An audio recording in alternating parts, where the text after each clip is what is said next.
All right. All right. I think we are live.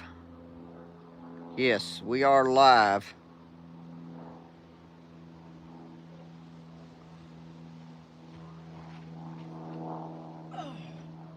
All right, everybody.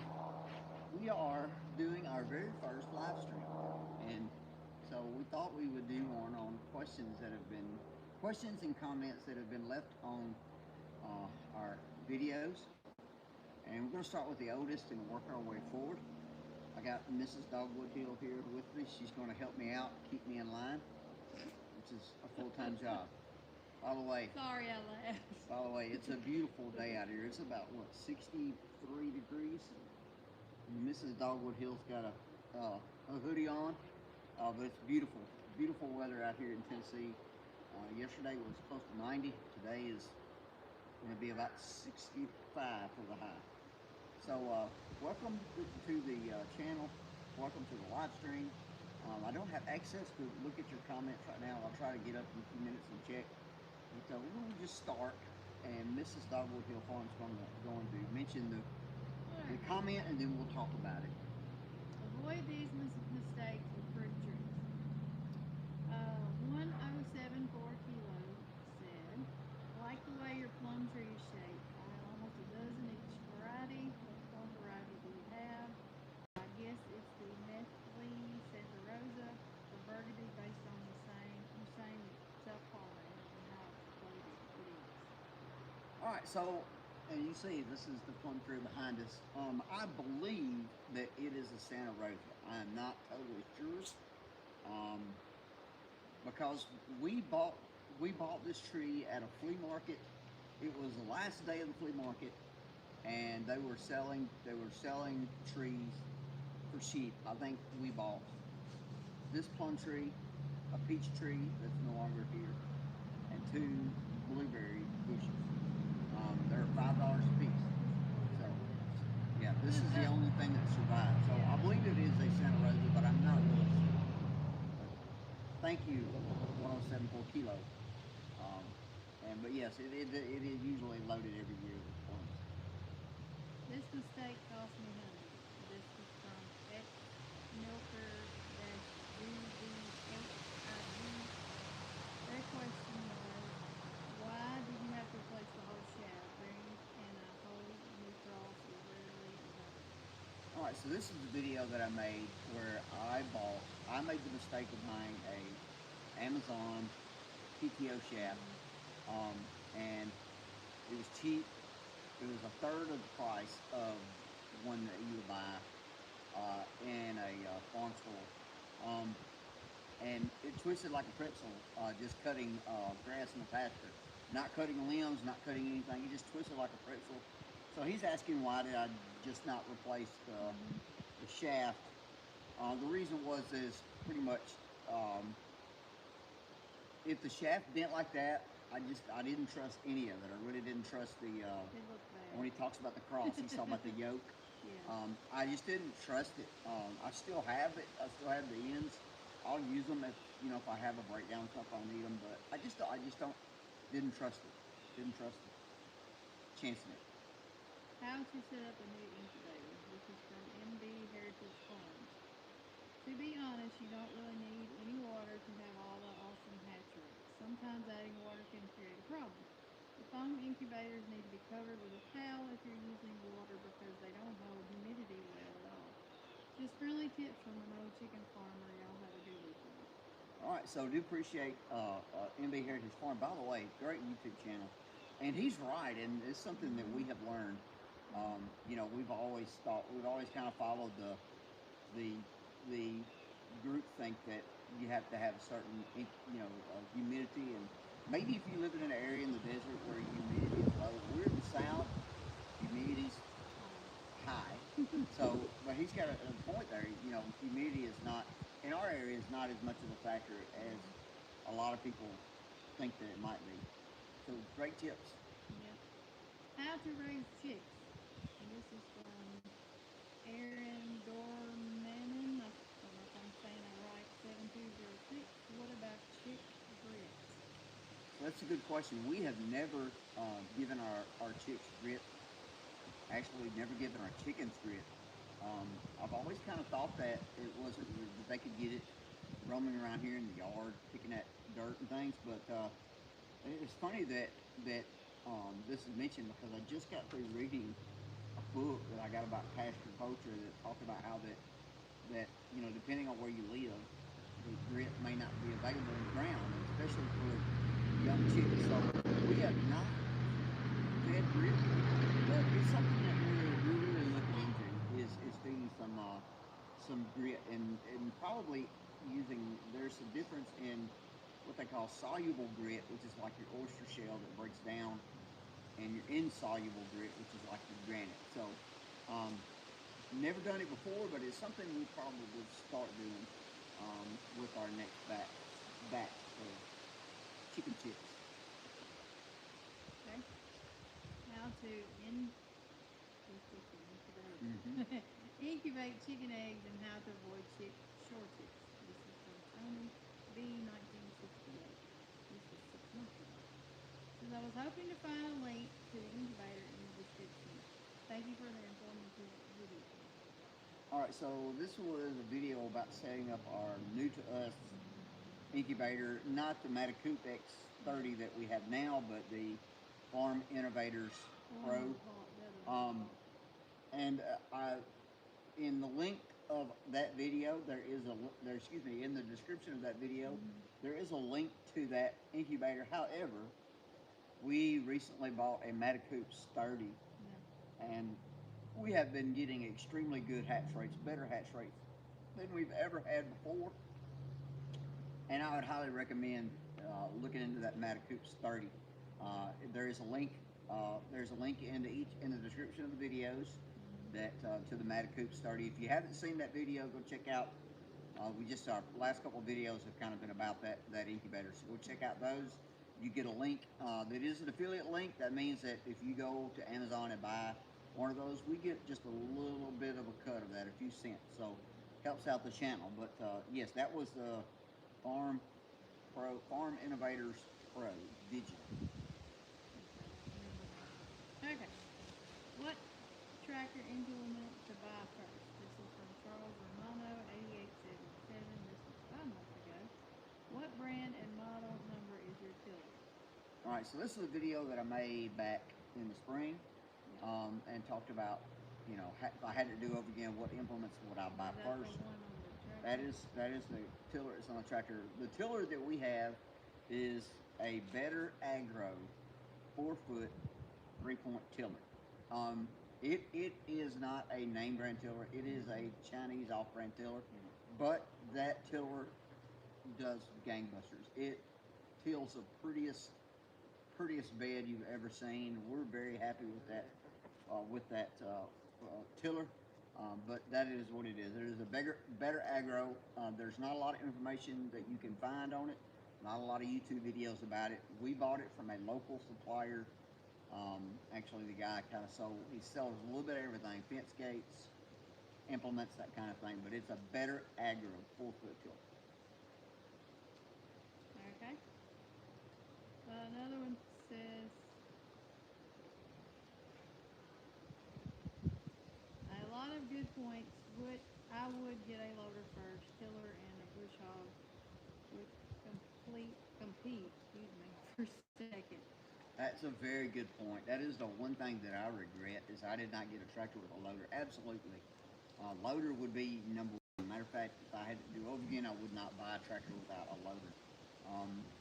You can get by without a loader. Very difficult. So that's a very good point. Yeah, get a loader first. Don't worry about the other thing. Alright, so our RV 9603 on that same video about the tractor said, should I buy a tractor first? Well, I think that kind of goes without saying. I don't think you'd be buying tractor implements unless you had a tractor. So yes, you would need to buy a tractor first. But like I said, we're talking about tractor implements, and usually when you're talking about implements, most people that buy implements already have a tractor. So it kind of goes without saying. Let's say do your research. What you need and cover and everything.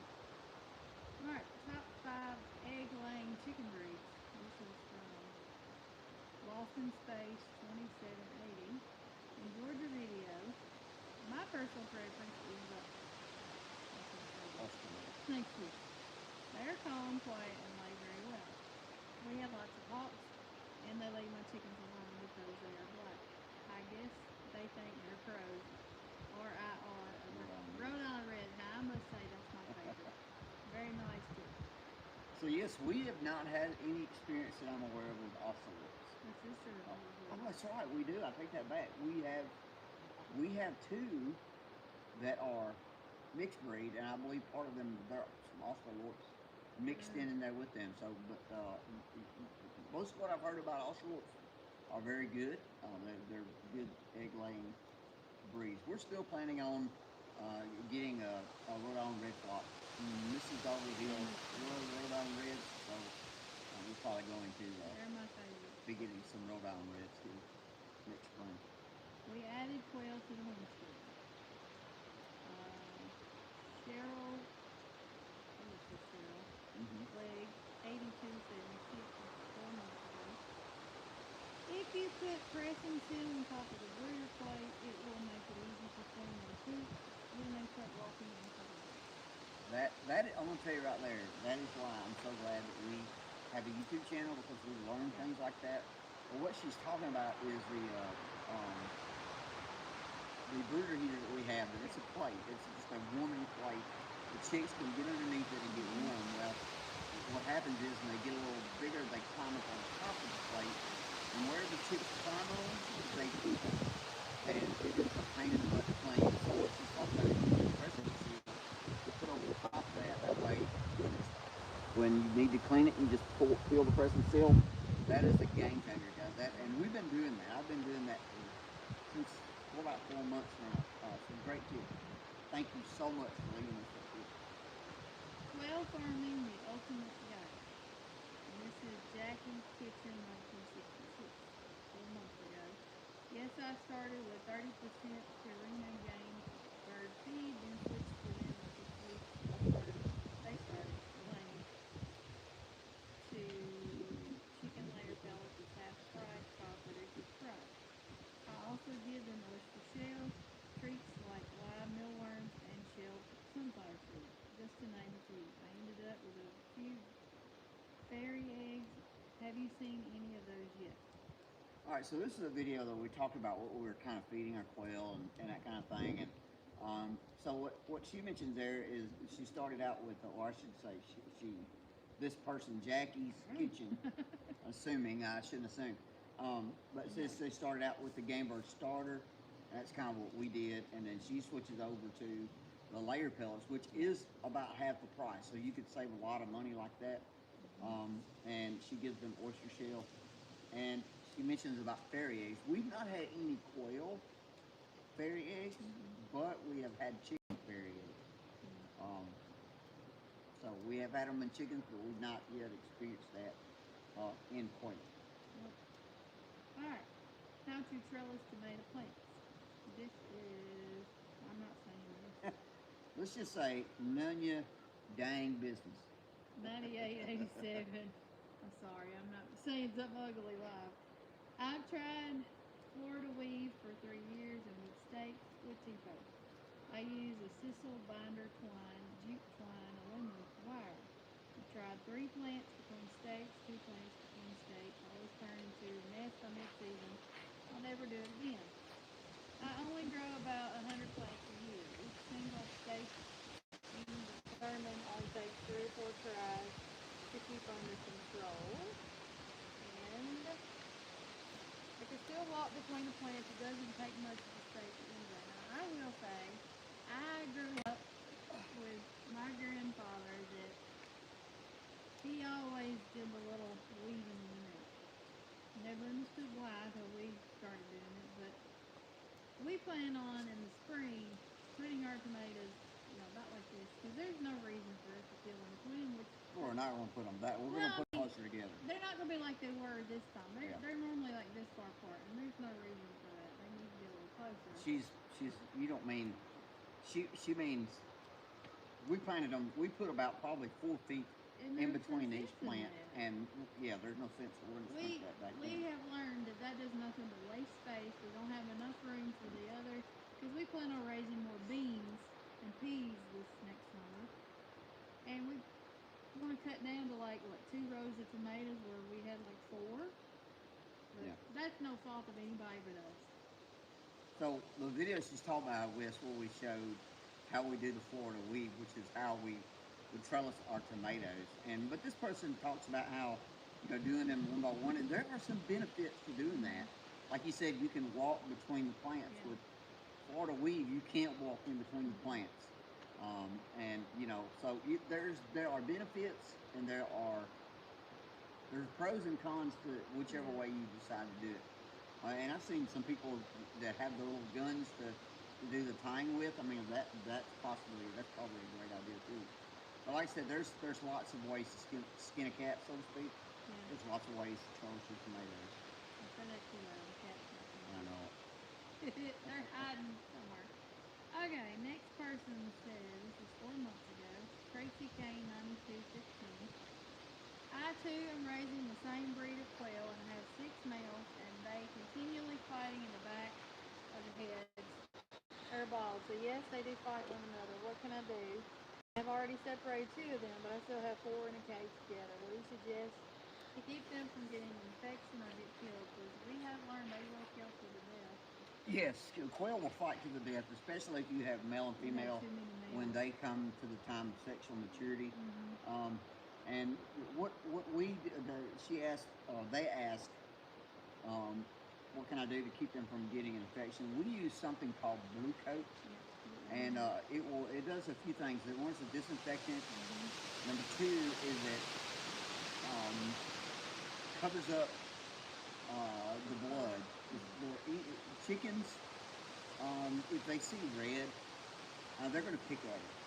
Matter of fact, years ago, they used to make these little glasses that they would put on chickens, little red glasses that keep them from pecking at other chickens. But if they see red, they see blood, they're going to peck at it. So Blue Coat will help disinfect it, help it heal, and also just cover it up so that the chickens won't peck at it. Quail, excuse me. Well, it is good for chickens. Yes, but the only true set in stone way to prevent that is to sex them and separate them out. If you have more than one male, they're going to fight. So the best thing to do is when they get to that certain age, they is to separate them out. However many. If you've got, let's say if you've got, 2 roosters and 8 hens, just separate them out. Put one together with 4 hens and another together with 4 hens. And if you got too many roosters, you're just going to have to dispatch some. But when you got quail, it just means you're going to have a chance to eat more quail. All right. Next one says Jay Upstate New York. Well, thank Upstate you. NY.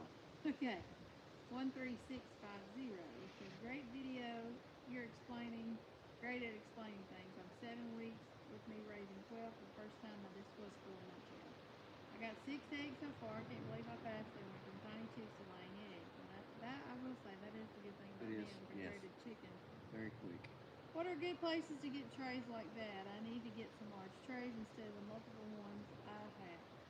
So what he's talking about is the first quail cage that we built, made it from the Caternix Corner YouTube page design, and it uses galvanized metal trays to catch all of the feces. Those are available at any auto parts store. We got ours at Amazon. They're just catch trays. AutoZone. You get them AutoZone? Yeah, I got them AutoZone, but you can get them anywhere, and they're relatively inexpensive. But they're just automatic drip pan, catch pan. Any auto. Can I build a garden?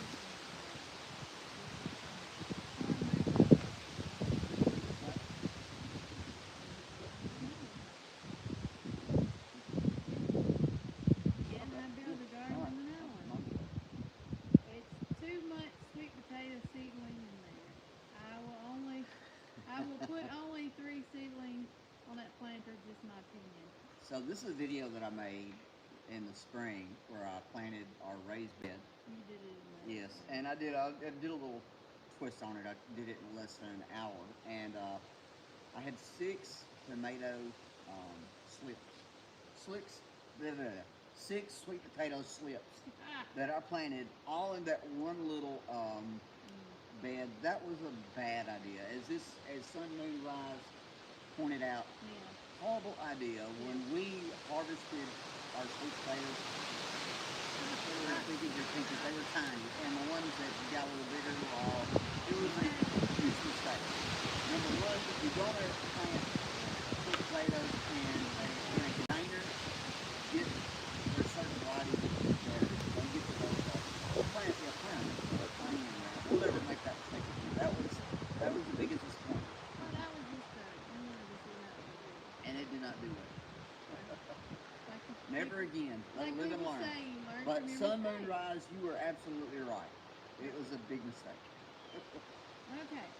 Wire versus wood quail cages. Donna's T. You never mentioned the price for the wire cage. Okay, the wire cage that we purchased is available from Thieving Otter, and I believe the current price for free shipping is it's either $6.50 or I think it's $6.50. So, but yes. Okay. Tyler Marston 3 months ago. What did you record with this potato? What did you record this with? A potato. Okay, I don't know what you're talking Well, about. he's kind of making a joke about the poor quality. So we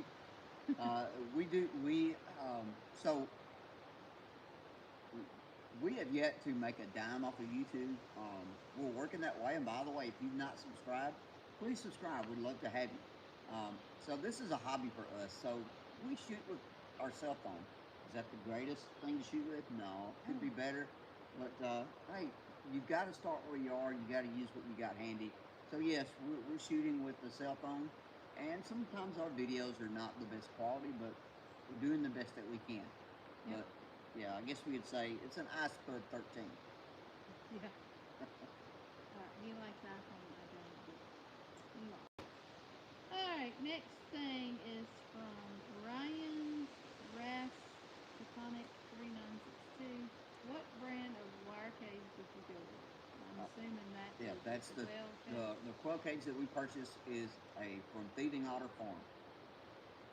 You can find that on their website. We went and picked it up because it was cheaper. So anyway, we went and did that. All right. Next one is from Stephanie Sommer. It says attaching the cage wire to the inside of the wood frame instead of the outside should have a large impact on the difficult to clean aspect. The birds would be unable to perch and poop on the wood. Alright, so let me give you a little background. This video was comparing the difference in DIY wood cages with wire, cage wire in the middle there, and then the commercially bought all wire cages. And one of the biggest problems that we had with our wood cage was the fact that the birds could perch on the edge of the wood, and they would just poop all over the wood, and it just made a mess. So this person points out that if we had attached the wire to the inside of the wall of the frame, then they would have not been able to roost on the wood, and it would save a whole lot of trouble. That's very true. And if I ever build another one of those, I'm definitely going to do that. Definitely going to put the wire on the inside. It will make it a little bit more difficult to assemble, but it will save a lot of trouble. Feathered familiar image from months ago. I'm trying to decide how I want to keep my quail, so this video starts with me. Probably the cheapest to make one. But I think I might try, I like to round out their spot where the poop collects. Maybe I rounded it out a bit, or maybe a hand plane I like to champ with. Hand plane to champ for it, yeah. So what they're saying is either use a router to round off the wood edges so that it'd be easier to clean. Yeah. That's a good idea. Anything you can do to make make it a little bit easier to clean. You know, less flat surfaces for things to stick to would be ideal. Yeah, it'll be easier because we don't do all falling in. Right. What do we feed our quail? Well, this is another one for Jackie's Kitchen, 1966 on here, I believe. 2 months ago, so I feed my lane girl 17% produces sprout help and plus oyster shells for calcium. That's where we go nuts with the senior cucumber. Plus they have pine shavings in a large bowl for dust bath. Happy girls for sure. Alright, so yeah, that was a video we made about what we're feeding our quail, and she mentioned feeding the layer pellets, but I like the zucchini, and we have tried a few things. I think we tried tomatoes. Did we try carrots? I can't remember. We've tried a few things, and we've not been able to get ours to didn't really really. go for it, but maybe zucchini, maybe we'll give it a try. Yeah. Alright, total loss in one day. Let me talk about this video.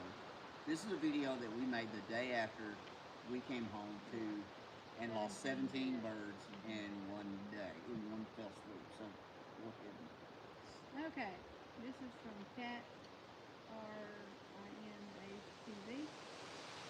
Thank you for touching on this video and sorry for your loss. We learned from mistakes. We lost two mistakes so far. One died in a container that I had flipped over with the heat under and it died.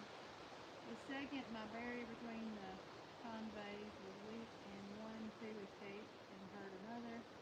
To each I apologize for my failure to and thank them for the lesson. There's a cheap $14 Govey hydrometer that you can get that has an app and can set limits for cheap and it will alert you if around about temperature and Texas and can tolerate the heat, high heat, but they need lots of access to water. Mine are outside in the heat where they have airflow too, which is I think important. If it's too hot, I mix the cage for them again on my side, but so we're not always home in the something.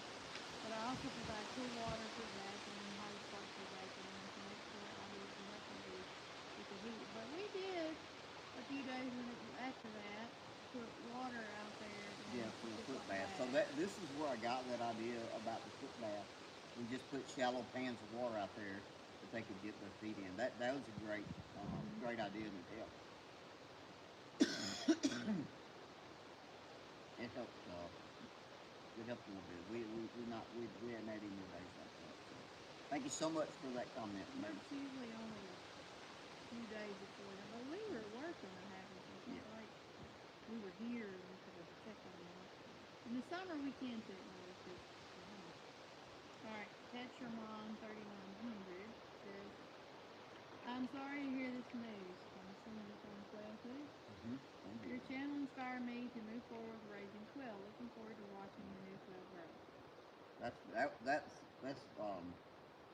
you know, when you do YouTube or anything on social media, you kind of open yourself up to negative comments. And then you get comments like that just kind of make your day.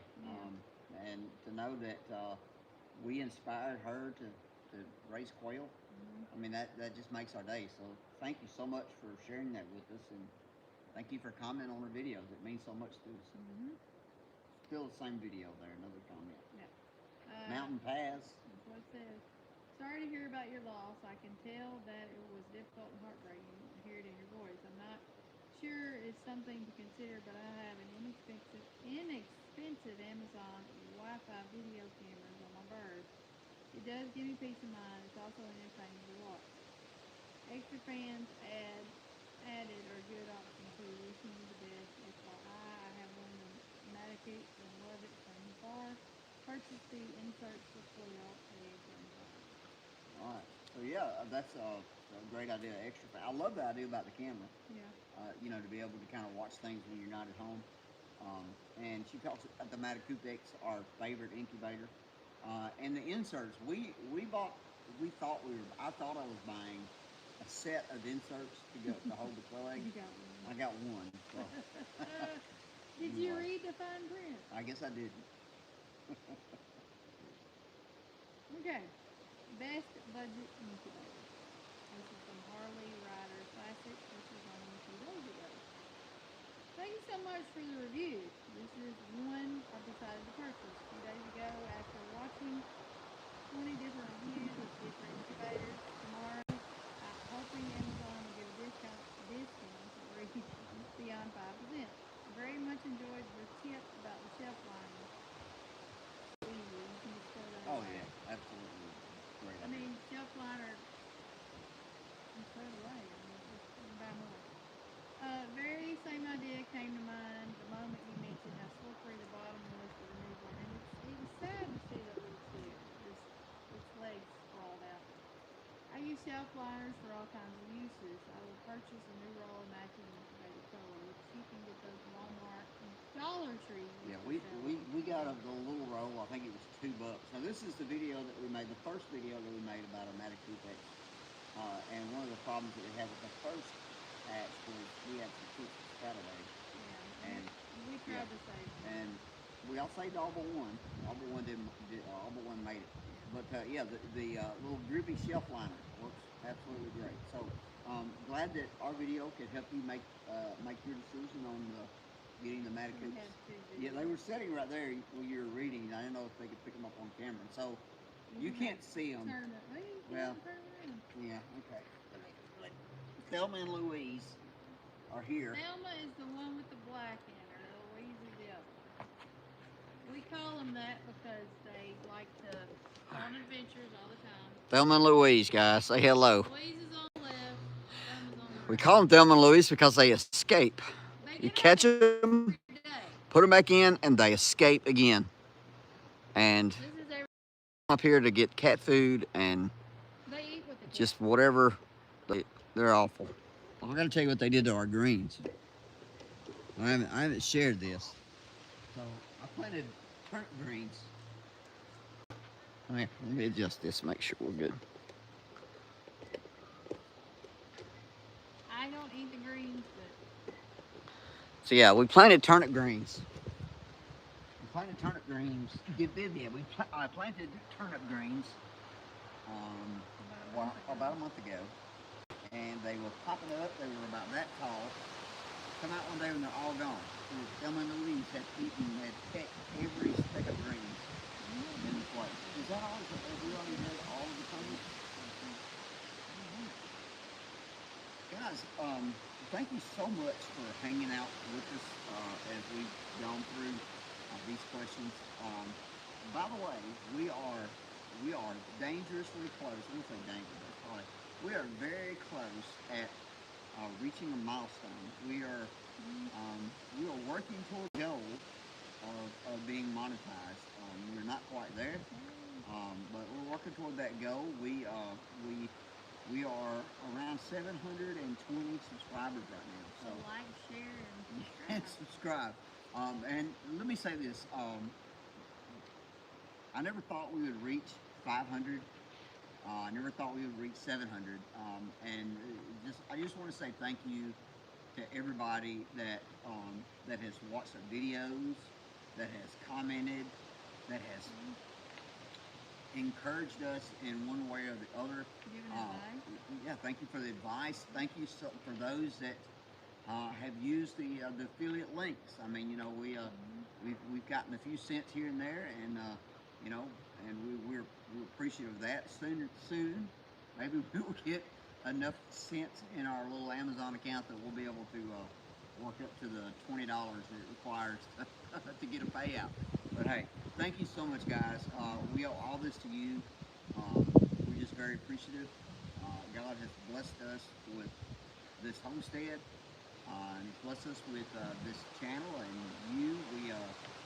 We think about y'all often. We pray for y'all. Keep us in your prayers. We appreciate it. And I'm going to stop rambling because I think that's all I'm doing. I'm used to it. And we're going to go inside and It's a little chilly out a little bit chilly. Guys, have a great day. And as always, here. You looked at me. that was your cue. You're supposed to say it. As always, Okay. as always, I'll see you on the next one. Lord willing, and the creek don't rise. I can't get out. That ain't my fault.